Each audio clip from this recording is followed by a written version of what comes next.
And our next story is about a new no-sort plastic recycling being Nare. The headline, new nickel catalyst enables no-sort mixed plastic recycling. This is a brand new breaking research coming out of Northwestern University. They put their paper out in Nature Chemistry. Yeah. I just went to Japan earlier this year, and one of the interesting things about in Japan, unlike in the U.S., is they have different recycling bins for different types of recycling, glass, cardboard, etc. In the U.S., we just put it all in the same thing. So my assumption is this no-sort plastic is saying like there's no need to XYZ. Like this seems like it's on the sort of like pollution and our need to be more effective with our resource usage. This might have impact, but tell me what we need to know about this story. Yeah. Plastic. We love it. Yes, we do love it. We do love it. As humans, we are cheap and we want things. Yeah. We want things to be easy. We want them to be cheap. And so we love plastic. Mm-hmm. Okay. Plastic is really bad for the environment. It sticks around for like millions of years or something like that. Right. And we are producing a lot of it, something like 400 million tons a year. Something like 11 million tons go into the ocean, which, I really don't like that, okay? But I'm also a lazy, selfish American, and I like my things, right? Yeah. I like my mustard and ketchup bottles in plastic and my milk jug that comes in a gallon in plastic. I don't want to go with a glass bottle and refill the same milk jug. It's just so convenient. Yes. To just go to the store and grab a new thing and then throw away the old one and just not worry about what the old one is doing, right? So as Americans, we are very selfish and we're very lazy. And, it's not just something that Americans are. It's something that the whole world is. This is a world problem.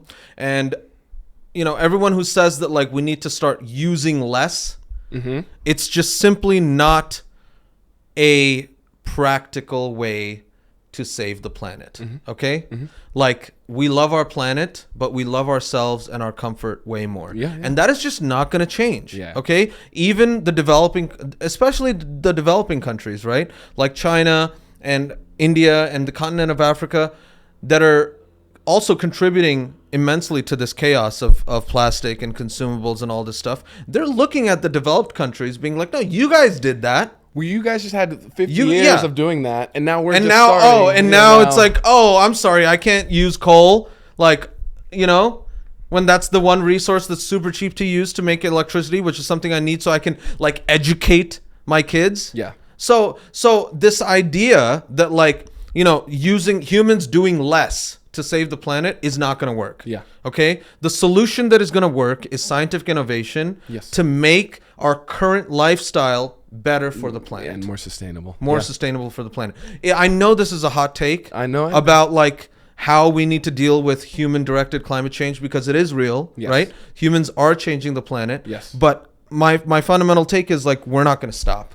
I mean, at the end of the day, the idea that people using paper straws instead of plastic, but then every corporation and manufacturing entity and these large people who are actually producing the largest volume of the problem is really like where the problem is. Yeah, exactly. In terms of having the most impact for our efforts. Yes. It's we need a bulk strategy, right? Because even if you made every human like individual human like feel bad, corporations who are apparently also people, they're not gonna feel bad because the mob is crazy, right? No, exactly. And so no, they're going to be like, oh yeah, just dump it right there. It's fine. Exactly. So we need a strategy from fundamental science perspective that helps us recycle efficiently and in a better way. Yes. Okay. Plastic recycling is a key problem that we as humans, I think we need to solve. Yes. Okay. And this is a really big step in that direction. Okay. So let's talk about plastic. Plastic is really bad. I just told you like something like 11 million tons go into the ocean every year. It's going to just stay there for thousands of years. It's not going to decompose. Plastic is essentially, chemically, it's just polymer chains of hydrocarbons. So carbon, hydrogen, hydrogen, hydrogen, carbon, hydrogen, hydrogen, hydrogen, just chains of carbon and hydrogen, okay? Like that's all plastic is. It comes from like petroleum, which is also hydrocarbons. Yes. So another, like, it's another use of petroleum in that case. And in order to recycle it, there's basically like a few ways that we do it right now, and they're all pretty bad. Okay. One of them is the thermomechanical method, which is what you got to do is you got to basically materially degrade this thing. You've got to like heat it up. You've got to make it into like lower, worse plastic, and then use that plastic somehow for some other purpose. Okay. It's a pretty bad way of doing things. But we do it 9%. 9% of the plastic globally is done this way. It's really expensive. Nobody really wants to do it because you got to sort all these plastics for all their different like types of plastic, right? Because they break down to different fundamental component parts, and you don't necessarily want those mixed. Yeah, and then if they mix, then they make even worse, like stuff, and then they just go to the landfill, and it's like, okay, what did you even do? Yeah, we just wasted a bunch of energy. So that's one way. The other way is pyrolysis, which is just heat it up, degrade this thing, and then you get some kind of low value type of GHG, which is like some kind of like low value fuel, right? The problem with that is, okay, fine, like how much energy did you use to like heat this thing up to get a lower, like to get a low value fuel? You're getting, it's like nuclear fusion, right? It's like why are you even doing that? You're putting more energy in to actually get like some kind of fuel out. Right.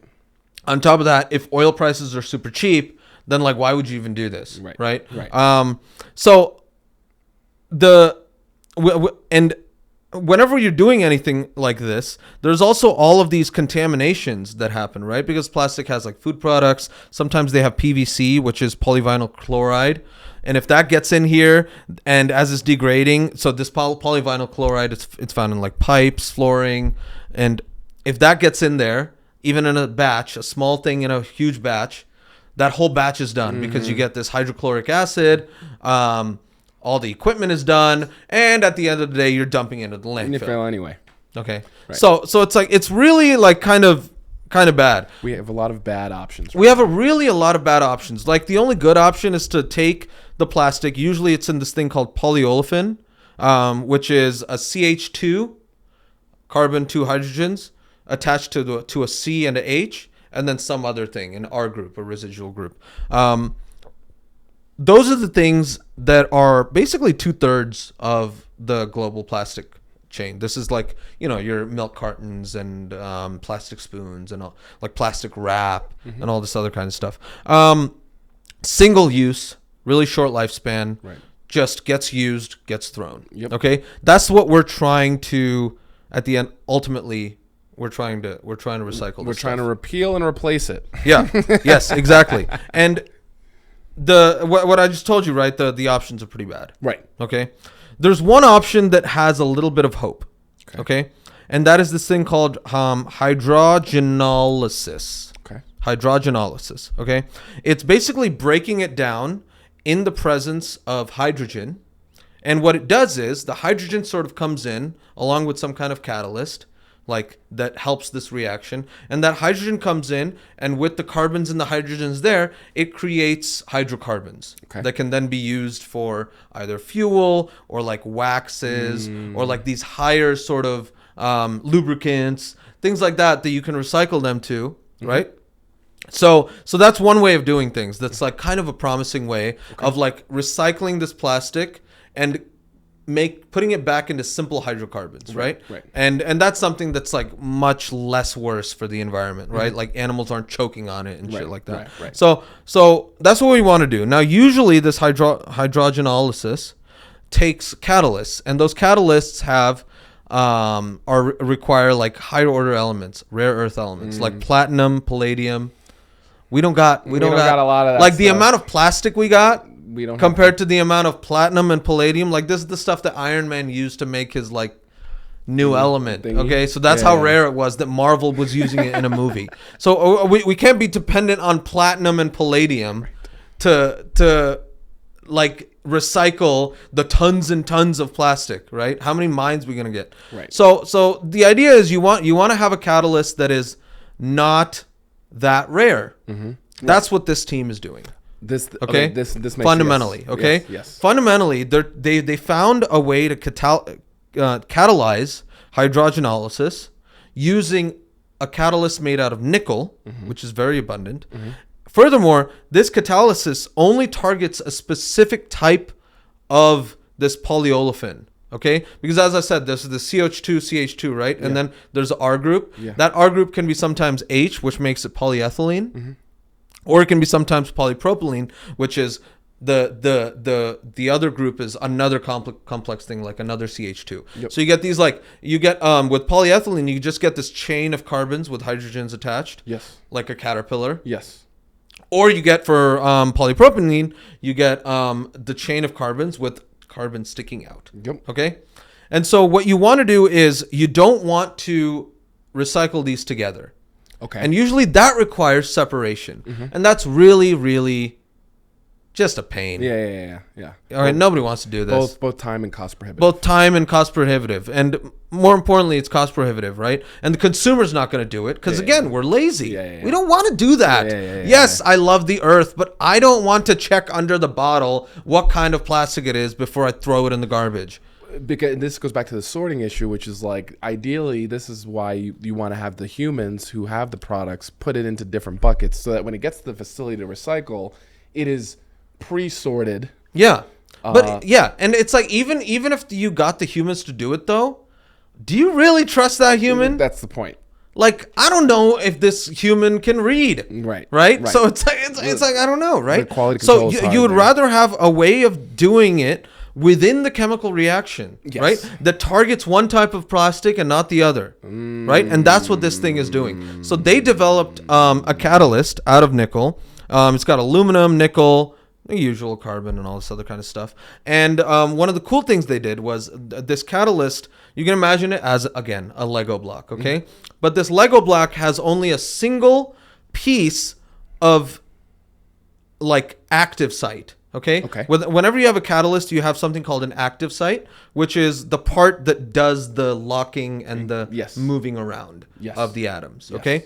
This thing has a single active site, okay? And what that gives it is the benefit of being extremely specific to what shape it wants to actually attach to, right? A lot of catalysts have different shapes, which means that when you try to put it into something like polypropylene or polyethylene, they're going to attack every single carbon-carbon bond, okay? And then you're going to get a bunch of methane, which is fine, I guess, but like it's not like great. Methane is like super cheap. It's like this low. What you'd like to do is with polypropylene, I told you, right? There's these carbon, and then there's these carbons that are sticking out. You want to just take out the carbon that's sticking out, okay? And then this thing just becomes like polyethylene.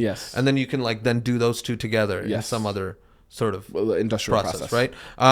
So you want to take those out and then only target specific bonds. And that's what this new catalyst does. Very clever. Okay, so it's doing the sorting within the chemistry, within at the facility where they're going to be doing the recycling. Regardless of the input, the chemical process itself is doing the job of separation. That we otherwise are, in some cases, in some places, depending on humans, to put things in different buckets. Exactly. And the results they speak for themselves. So they had they tested this catalyst with isotactic polypropylene, which is this thing that I was telling you about with the branches coming out, and 99.5% conversion into lighter compounds in 20 minutes. And then when they did the same thing, with the polyethylene. Nothing happened. Right? It's like, and it took 4 hours. And then they finally got a little bit of signal. So what you can do is you can have a mixture of this stuff. You can apply this catalyst. And then you can just let it run. And then within a short amount of time, all the polypropylene will be decomposed, but the polyethylene will be in this native state, and then you can like go forward. And now you have these two buckets of distilled compounds that you then have functional use for in any number of other downstream or upstream, depending on what way you want to look at it, industrial processes. That's right. And then the best part was that, you know, that PVC that I was talking about, the polyvinyl chloride, which is a contaminant for all of these plastics, that basically makes plastic unrecyclable in these previous strategies. Somehow, and I don't think they fully understand how this works, this made it better. Really? Yeah, the introduction of PVC made the catalysis reaction better. No Yeah, so then they were like, oh, that's way. free. That's great. Just like free upside. It's Yeah. like, oh, that's great. Which then removes the cross-contamination issue. Yeah. Which goes back to this no sort. Like, Yeah, again, so then we don't have to sort it. We don't even have to worry about the PVC. The PVC could be in there. and it's just going to make it better. Yeah, it's just like fine. So I think this is a really cool use of like fundamental chemistry to try to like tackle a very, very real problem. This is really good. That's a great explanation. Because I actually had no context for how the recycling process really worked. Yeah, I didn't either until I started researching this. And this is like it's a clear problem set. We don't have good solutions currently implemented at scale. No. And we but it's something that I really do care about. Right. Just, Right, but do it at the factory. Yeah. Like I'm lazy. I'm sorry. as are the majority. Like, again, it also should not be incumbent on there's the commons as a concept. We all should invest in the commons and trying to upkeep. But at the end of the day, the biggest kind of issue is the industrial grade, industrial level. Exactly. It's hard for me to like the impact is do anything there. And we have to address it at that level. And one of the ways you can do so is like when they bring the stuff to the facility, it can actually repurpose it in a way that creates functional, valuable output that is not the current state of affairs where it's either the output sucks and we wasted a bunch of energy, time, and money. Yeah. Or and it just went to the landfill. It just went to the landfill anyway. Or the output is not as doesn't have real value in terms of the concept of recycling it back into society. Exactly. Yeah. And your point about the commons, I think, is important, right? There is a commons that I am heavily invested in. 100%. I pay taxes. 100%. And I want those commons, my tax dollars, to go into this kind of research. Right. Because that is the future 100%. of saving this planet. 100%. Saving the planet is not making humans somehow be less comfortable. Right. Okay? That's not going to work. Right. I know humans. I know several humans. They're all like me. Okay? And what we want is solutions that actually make sense. Right? That don't compromise my state of life. Right. And we need fundamental science research to do this. I think we've had enough innovation on our mobile phones. Yeah, apply all that brain I'm power. totally fine. Yeah, with the current state of my iPhone, Yeah, is sufficient. dude. Maybe let's not try to iterate on an incremental version for next year and spend that brain power, time, and energy on things that will create a better commons environment, which then drives the consumerism that capitalism loves. Great story. Yeah, I like the story.